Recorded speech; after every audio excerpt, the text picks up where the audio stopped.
We are back for the second segment of the ILFL Soccer Night show. We were just talking about the first division in the ILFL. I just wanted to show you the tables just very quickly for the first division. Here they are on your screen. Have a look. Right at the top there, it's the two teams right at the top there, Crusaders and Seoul Youth. They're going to lock horns in a couple of weeks to find out really, are Crusaders cruising? Are they the cruising Crusaders, as Shaquille suggested? That was difficult to say. Or are Seoul Youth going to mess up their title dreams? I had to say it slowly because I didn't want to trip over myself. Rashid's in the studio now, and I know, and he'll pick me up on my grammar. So Crusaders and Seoul Youth, just very quickly, I know you were saying, Shaq, Crusaders are your team. Seoul Youth, you can't knock them, playing well. No, you can't knock them, but the problem is they haven't had a real challenge, and I think that'll be a real challenge for both teams to see. But I think it will be a Crusaders win all the way. Stepney B, Robin Hood Tigers, Nanu. I'm looking at those two as the dark horses, the ones that if any one of the top two trip up, they're the ones that could slip in. Would I be right in saying that? Yeah, they're definitely dark horses. They have all the firepower, the right level of structure. They have everything to beat teams like Crusaders and Seoul Youth. I have to admit, Crusaders and Seoul Youth, they took me by surprise, honestly. You know, the squad were almost 40 goals each of these teams, so that's an amazing number of goals. And if they carry on like this, they'll just cruise through the league. And definitely. We're not talking about Robin Hood Tigers. Robin Hood Tigers, I don't know. I mean, it doesn't seem like they're the same team that they played in the previous 2 seasons. You know, I mean, they've scored a lot of goals, but just not enough. You know, 27 goals compared to about 38, 39 goals, Crusaders and Seoul. But you know, you can't dismiss them just yet. You got to give them a few more games. You know, I mean, I know the league is kind of taking shape currently. You know, some teams have played 6 games, some played 7 games, you know, but still, it's a long season. There's things to expect, like player injuries, players not turning up. A lot of things could go wrong for those top 2 teams. We're coming close to that period at winter break, which seems to find some teams out as well. Second division results here for you on the screen right now, and if we hadn't had enough of goals in the first division, then along came the second division and did this. St Catherine's beat Arsenal by 4 goals to 0. Fish Island, the Fish Islanders. Well done, boys. You got your first win of the season, your first league win, that is. You beat PYO by 6 goals to 1. A 13-goal thriller, can we call it? Redcoat and ANY. Again, bad defending, great goal scoring, etc., etc. But anyway, Redcoat won it by 8 goals to 5, and I think the ANY team will be kicking themselves there because I think they would have thought that they would have been looking to do very well in the second division. Walthamstow Red Star, no problems though. It's a walk in the park almost rather than a run in the park for you guys. 11 goals to 1. You beat Riverside, who I expected a little bit more from, and Tower Hamlets went down to the West End Reserve team, who just seem to be getting better and better. I don't know if it's me or someone else is going to back that up, but West End Reserve seems to be getting better and better week by week.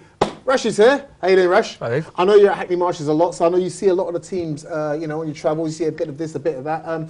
Second division, Walthamstow Red Star, one thing. So aside from Walthamstow Red Star, who else is impressing you in the second division? Redcoat, definitely. You can see by the results, the goals. What they've done is what Riverside need to learn from Redcoat. What Redcoat has done this season is when they initially set up, it was all within the friends, within the area. This season, they've got players from outside, recruited strong players, mainly in the forward area and the wings. And they've given them the speed and the strength and the goals. Hence, if you look at the results, every week they're bagging in goals because it's a bigger team, more competition.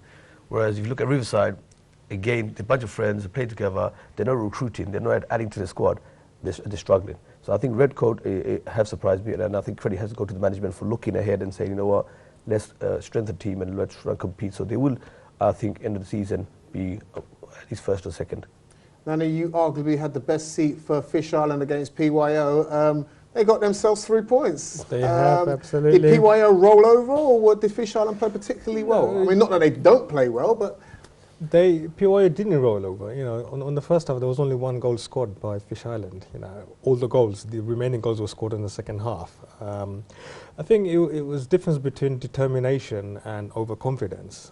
Fish Island were determined to win, and they were determined to have that first win of the season. And PYO were saying, well, you know, we're 16 to 22-year-olds against 27 to 33-year-olds. We should be able to just conquer them quite easily, but that wasn't the case. You know, PYO do play some nice, good, attractive footballing, but they're not clinical up front, and Fish Island took all the advantages that were really determined. They had two strikers up front, and they really wanted to score goals. They didn't look like strikers, and they looked quite deceptive. But when the right moment was there, they took advantage and they started scoring those goals. And PYO just couldn't. After the third goal, I mean, the whole team kind of collapsed.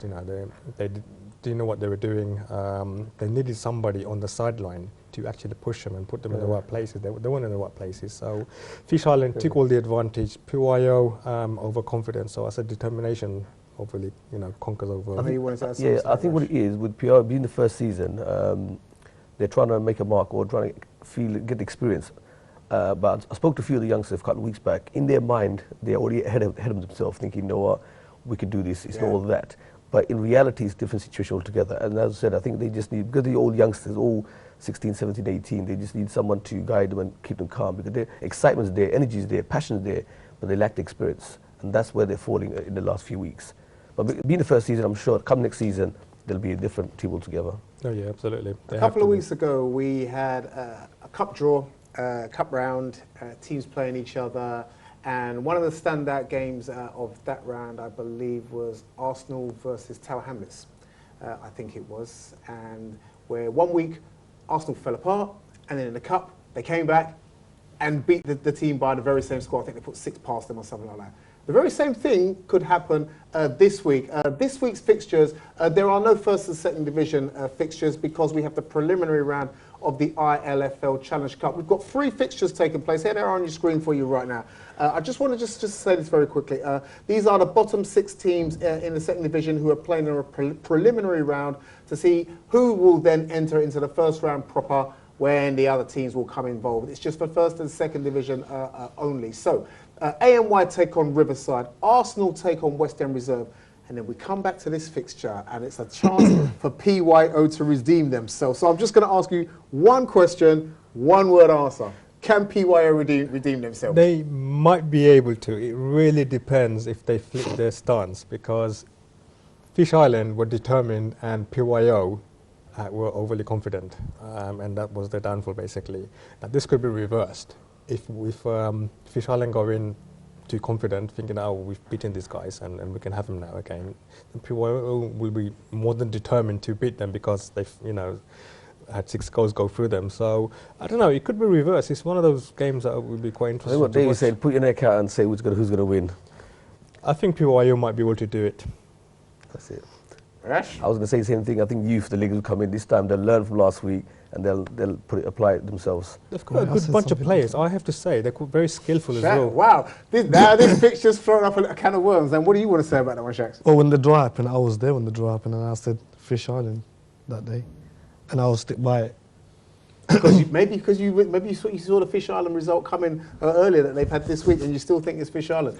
Well done, guys. Listen, Fish Islanders, PYO, you've got everybody talking about you. So keep doing what you're doing. Enjoy your football. I'm looking forward to talking about this one next week. Not to cast aspersions on the other teams that are taking part in a preliminary round. So all 6 teams, good luck to you all, and see if you can get yourselves into that first round proper, because it's got us all talking about it. What do we have to talk about now? It's the Vets League. We're going to round it up very quickly. Premier Division and First Division games happened last week. They were all pretty academic. As you know, in the Premier Division, London Tigers wrapped it up and got themselves the championship. But to finish it off, and why not? You want to finish winning comprehensively. They beat Aberhane Vets by 4 goals to 0 last week. The Beaumont Masters beat Tower Hamlets by 3-0. Bromley and Stepney couldn't separate themselves with any sort of goal.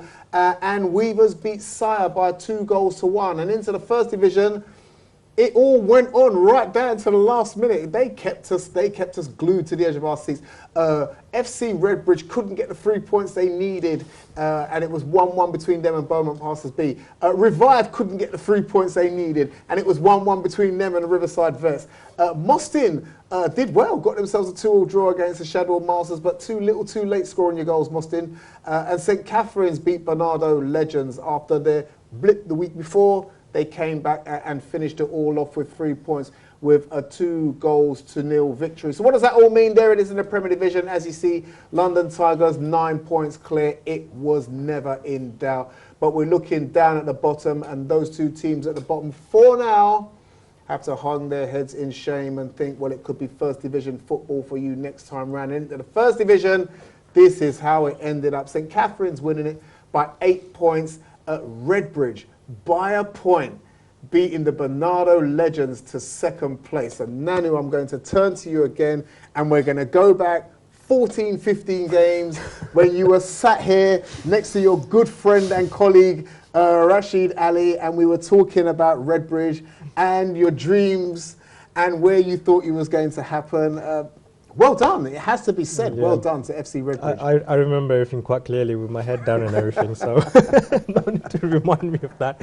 But anyway, I mean, it's absolutely a major achievement for FC Redbridge to have come this far, you know, and I'll tell you what, it wasn't easy. It was difficult, you know. I mean, throughout the season, I mean, there's 8 teams, home and away games. You know. It's a really long season. We started off with a slightly different team beginning of the season, and we had a couple of wins, which was absolutely fantastic. And then, even after the first 2 games, all the teams started changing things around, and it was ever so difficult to start beating the team, so we started losing. I thought, this isn't going to happen, you know, we need to make the changes. So I brought in some new players in, and they did some wonder to the team. You know, we came back, we started winning all the games, and, you know, got our season back together again. But I have to say, you know, St Catherine's Vets, they do deserve to be at the top. Absolutely. Yeah. Previous season, they weren't ready for the Prem. And I think now they're going to be promoted, they are ready and proper. That's all I have to say. It has to be said. Well done. The First Division, like I said, the Premier Division is the Premier Division, but I think all along I've always said the First Division is going to provide us with the excitement all season, and it really has, right down to the very last game. Revive will be kicking themselves because they look like they could have had that second place for a long time in the season. Fell away. Bernardo's looked like the Bernardo's legends they are, and looked like they were going to be the team. But I remember I went and watched the game against them, against Revive, and Revive just took them apart a couple of weeks ago, and they just ran out of steam, didn't have the legs.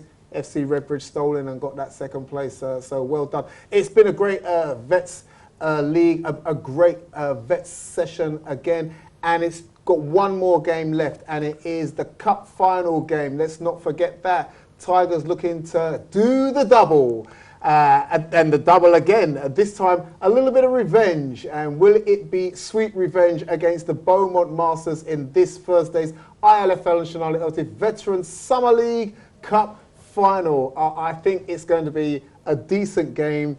Is it going to be one goal that's going to win it again this time, Rash? I think this time will be different. Last final situation was different, but I think this time round, both teams mentally are in a different situation. Team-wise, player was in a different situation. I think it'll be more exciting, more attacking. I expect a lot of goals this final. It's not going to go to penalties. It's not. No, this one's not going to penalties. It could go either way, and it's there for you guys to enjoy. It's the only game taking place. What time's the kickoff? 9 p.m. It's the 9 p.m. kickoff, so you've got more than enough time to get in from work and eat as much as you want before you get yourselves out to go and watch the game on Thursday evening. It's going to be a good one. We're all going to be there to watch that. Hope to see you down there as well.